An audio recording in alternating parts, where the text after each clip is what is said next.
over 100 citizens of Duluth.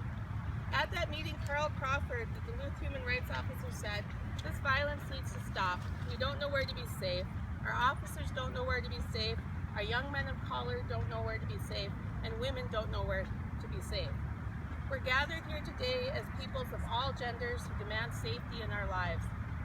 Recently, Stewart Mills, who's running for a congressional seat, posted Facebook posts joking about battered women and objectifying women, including his own wife. We are disgusted by the fact that Stewart Mills thinks it's okay to joke about battered women. We're disgusted by the fact that Stewart Mills thinks that it's okay to objectify women in his private life, but publicly says exactly the opposite. We expect more from our elected representatives, and we are gathered here today to demand that Stewart Mills apologize for his posts, because it isn't enough to just remove them. And we demand that he consider very carefully whether or not someone who's running for Congress in a district that has over 325,000 women should represent them, when he believes they are nothing more than objects of scorn, objectification, and derision. We should all expect more. And Stewart, we know you are listening. Now we want you to listen to the stories of women who have been battered, abused, and raped. We think you'll find that there is nothing funny about them. We'll be waiting for your apology.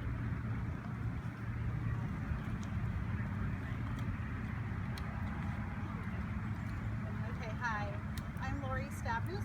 I work at the Domestic Abuse Intervention Program as the National Training Project Coordinator.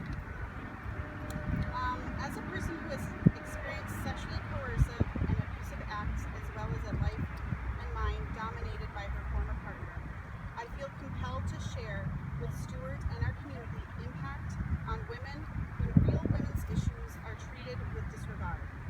I hope that Stewart Mills will realize that his actions impact individuals like me and our communities as a whole. When I read the Facebook comments created and shared by Stewart Mills, I have to tell you that my stomach hurt. It hurts every time I think about it, and it hurts right now. When Stewart implies that he begrudgingly participated in a battered women's crisis center event, I feel angry and disappointed in him as an individual and as a person who is a potential representative in our United States Congress. I asked Stewart to consider what message he has given to men who batter. I can't help but wonder what message his actions send to a man who feels justified and entitled to emotionally torture and intimidate his partner and their children in their home. I think that it says, I don't need to pay attention to this problem of violence against women. I don't need to be involved, and neither do other men, because it's not really a problem, and especially not my problem. I say that you need to be involved, Stewart, especially if you want to represent northeastern Minnesota, where thousands of marginalized and oppressed battered women and their children live.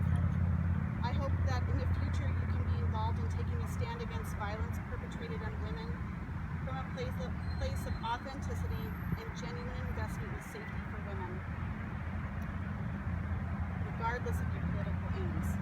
How can I have faith that you will represent these people and their children and me with honor and dignity? When you made a joke about battered women, you said to me, "You are worth nothing. Your experience doesn't matter. It's actually funny to you." Women are not here for your entertainment, Stewart, and losing any support I may have given you is a natural consequence of believing and acting as if women are entertainment. If I can lose my love and devotion to a man who I've shared my life and children with as a result of him treating me as entertainment and as a joke, it's pretty easy to give up on me. Drawing self-serving conclusions about the oral sex research and ejaculation research and your remarks regarding such research is disrespectful. In a world where 1 in 4 women will be beaten and or raped, self-serving conclusions and the status quo of objectifying women is unacceptable to me and is unacceptable in the character of our congressmen and leadership. Stewart, your actions have shown me what you believe about women and your relationship to them as a man, and it's very disheartening. I hope that only men who have an unrelenting honor for women seek to hold political office, such as positions in our U.S. Congress. There is no place for treating women as entertainment in our homes, community, or in our politics. If our state has any hope to reduce and put an end to the number of women brutally murdered at the hands of their parents,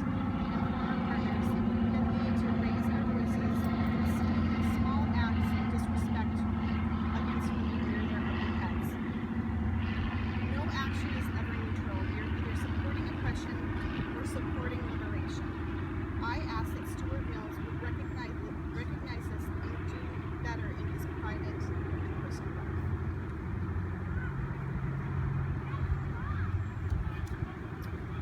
We are reading this on behalf of Lindsey Brown, who wanted to be here today but found the event too triggering for her.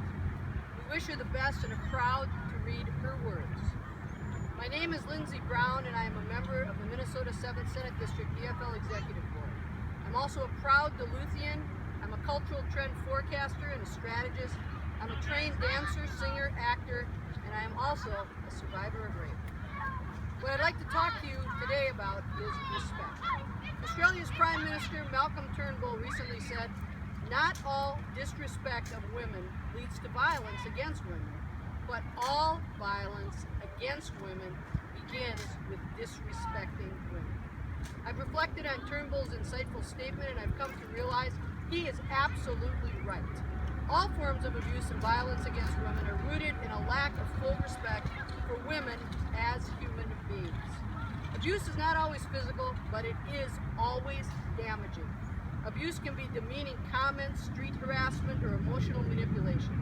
Violence includes rape. It includes all kinds of sexual assault and abuse. It includes domestic violence up to and including lethal violence. In fact, between 2001 and 2012, the loss of American lives at the hands of their current, former male intimate partner was nearly double the number of our service members killed in Iraq and Afghanistan during that time. And all of this begins with an underlying disrespect of women in our culture. Stewart Mills' comments on social media were obviously disrespectful toward women. These kinds of comments give others permission to say and believe similar things. And if we let this disrespect go unchecked, it will only fuel more disrespect.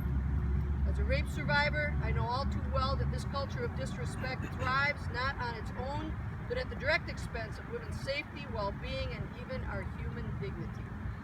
As the result of my rape, I have post-traumatic stress disorder. It took me 8 years to be sure what had happened was really rape, and over the past year, reality has been sinking in, which has caused the worst of my PTSD symptoms. I haven't been able to work effectively, which has had serious financial repercussions. I have regular panic attacks, sometimes severe enough to make me dizzy and nauseous. Sometimes, in the middle of the night, I wake up screaming in terror. But this isn't about me. I don't want pity, and most of all, I don't want what happened to me to define me. I mention my own experience because I know that unfortunately it's very much like the experiences of thousands of my fellow Duluthians and millions of fellow Americans. The cycle of dehumanizing women has to stop. And for it to stop, we need to recognize and address the root problem. A problem that Mr. Stewart Mills has actively contributed to. We believe it extremely important that Stewart Mills publicly acknowledge how wrong his comments were. Voters deserve the peace of mind knowing that he recognizes the seriousness, the impact of the misogyny he has participated in. If he doesn't understand that, he is not fit to represent our district in Congress or to serve the public in any elected office. My hope is that Mr. Mills' respect for his fellow human beings has grown in the 4 years since he made these comments. We hope that he will be quick to understand our concerns and will want to make a prompt public statement apologizing for his sexist remarks. It would be the decent thing to do, and we call today on Stewart Mills to immediately issue an apology.